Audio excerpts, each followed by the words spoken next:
similar regulations. In the UK, for example, when Prime Minister Cameron says that there will be zero tolerance to all these disruptors, all these looters and plunderers, etc., this is considered to be a measure of protecting public order. When the police and other officials act in the same way in Istanbul, this is called authoritarianism. I'm trying to understand what's going on here. Is this a double standard or lack of understanding? Or maybe Mr. Kelly, I don't know. Mr. Kelly, I'm not going to belabor this point, but you know that people are fed up with seeing journalists jailed, with seeing political space restricted. But I want to ask you one final question, and that is, how is the Istanbul police going to clear Taksim Square while allowing the protesters to stay in Gezi Park? In other words, separate what you call troublemakers from legitimate protesters. How are you going to do it? Because the mayor says it's going to continue until it's cleaned. Well, Christian, it's not going to be any different from what happened in the Occupy Wall Street event, say, in some of the parks in New York or in London and other places. That is, there are designated areas for peaceful protesters to have their protests. And those places have been designated. In Istanbul, it's the Gezi Park area. In Ankara, it's Güven Park, which is very close to the office of the Prime Minister. And for any other march, illegal demonstration, etc., obviously the police have to take measures. I'll give you one example. You said, what is the concrete evidence? Last week, on the second day of the protests, on June 1st, Saturday, the Prime Minister ordered the police to leave the Taksim area and the Gezi Park. And the police left this whole area at 4 p.m. on Saturday, and we thought that this will, calm things down. The same thing happened in Ankara. Güven Park area was designated for the protesters to have their peaceful protest. Everything was going fine until 8 o'clock in the evening. Suddenly, a group of people started to march on towards the Prime Minister's office in Beşiktaş Dolmabahçe, where you have interviewed the Prime Minister, if you remember, a couple of months ago. And in Ankara, I was in the Prime Minister's building. The same group or similar groups began to march towards the building of the Prime Ministry. And of course, they can't stop. Can you imagine a situation where a group of people with sticks and Molotov cocktails, etc., marching towards the White House and allowing these people to attack public property? On that note, so the police, Mr. Kelly, let me just finish. I finished. The police are trying, you've got to stop. The show's over. Sorry, Mr. Khalil. Thank you very much indeed. We will continue to cover this right now, handing over to my colleague, Jake Tapper, to continue this breaking news for our viewers around the world and here in the United States. This is CNN Breaking News. Welcome to The Lead. I'm Jake Tapper. Welcome to our viewers in the United States and around the world. We know that many in Turkey are probably watching us right now because they do not trust the media broadcasts within their own country. It's just after 11 o'clock at night in Istanbul right now. We're looking at live pictures from Taksim Square in Istanbul, Turkey. The world is watching. We are all wondering if we are approaching the moment when Turkey's cultural capital tips into chaos. Police have retaken Istanbul's Taksim Square in a stunning show of force, firing water cannons and a seemingly endless supply of tear gas into the crowd. Protesters had to flee as the fumes filled their lungs and stung their eyes. Many, however, are still there, as you can tell. A short time ago, Istanbul's governor gave a press conference calling the protesters, quote, marginal groups and blaming them for attacking police. He asked the public to clear out of Taksim Square and said the government will keep taking necessary measures until all protesters are gone. Our senior international correspondent, Arwa Damon, has also been on the ground with her CNN crew for all of this. She's standing by live in Istanbul. Arwa, what's happening at your location right now?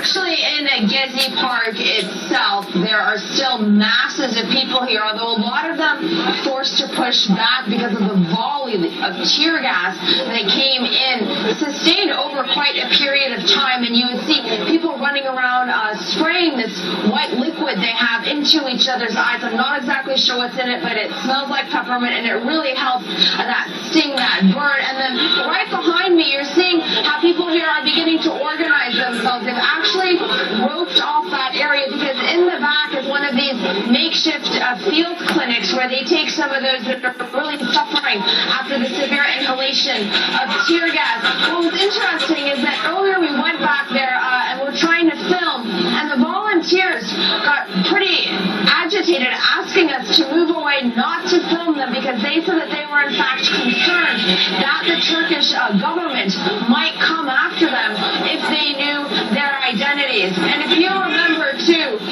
Jake, this park is where it all began. It was all about conserving this small little green space, the last green space many people will tell you exists in Istanbul. We're hearing volleys of tear gas, presumably also still going on.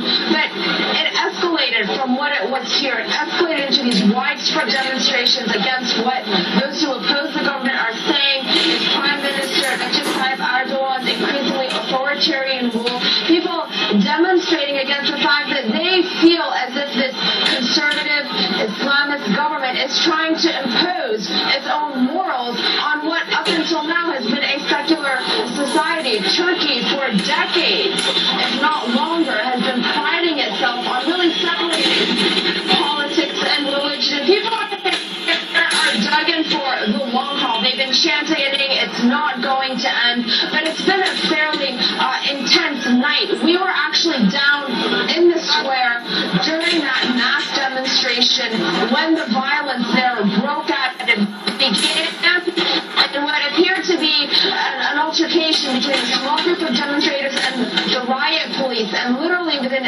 seconds, Jake, there was tear gas, there was water cannons, and the situation really escalated to a point where it was completely out of control. And Arwa, we've all seen the image of that woman in red from a few days back, the image of somebody who has not been doing anything violent, being hosed. How serious have the injuries been to the protesters and also possibly to the riot police? Have you seen anything in terms of serious injuries?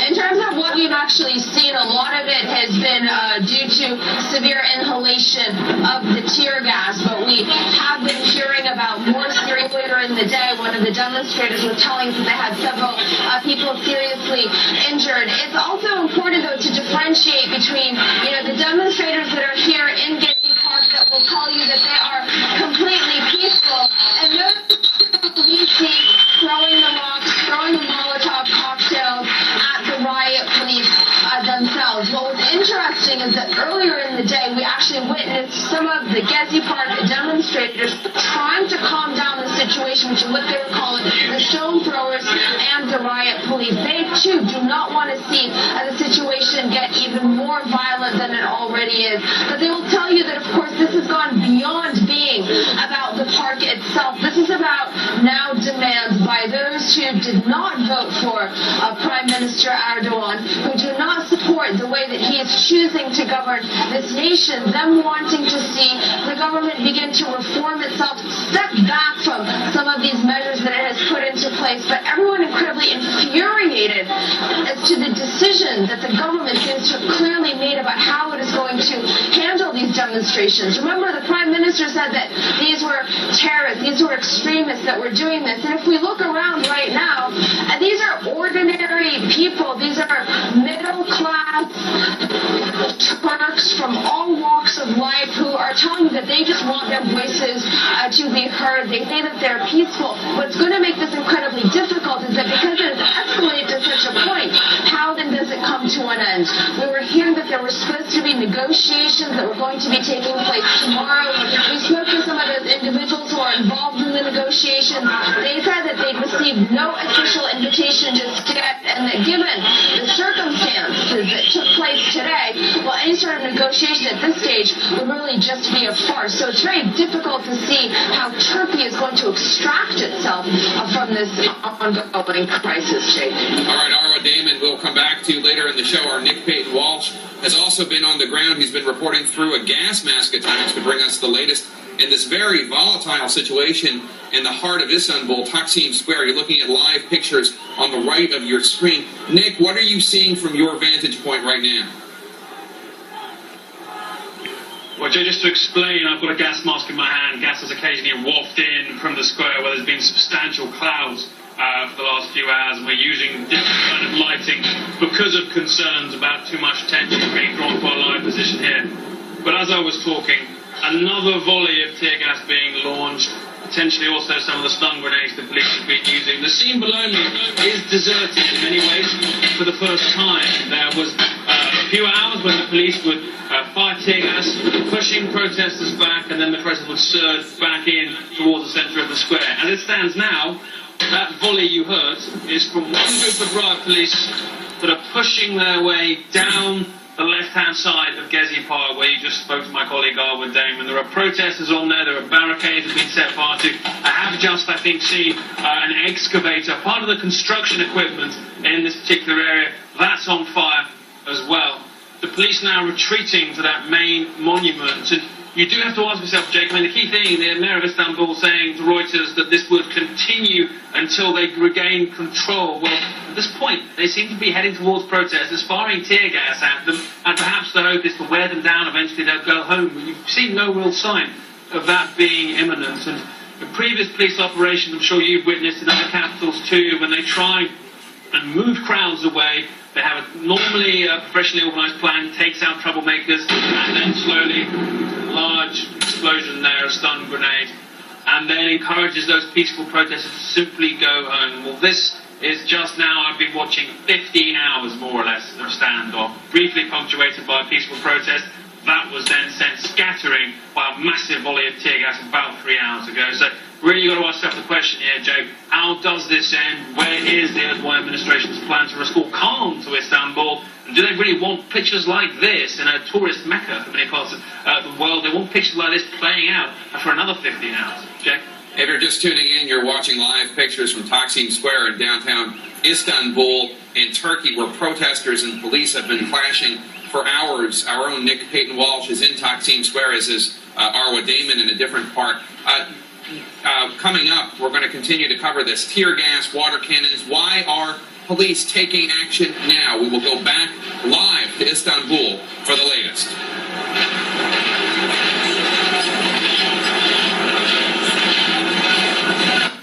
All tuned, CNN is on the road in Brazil.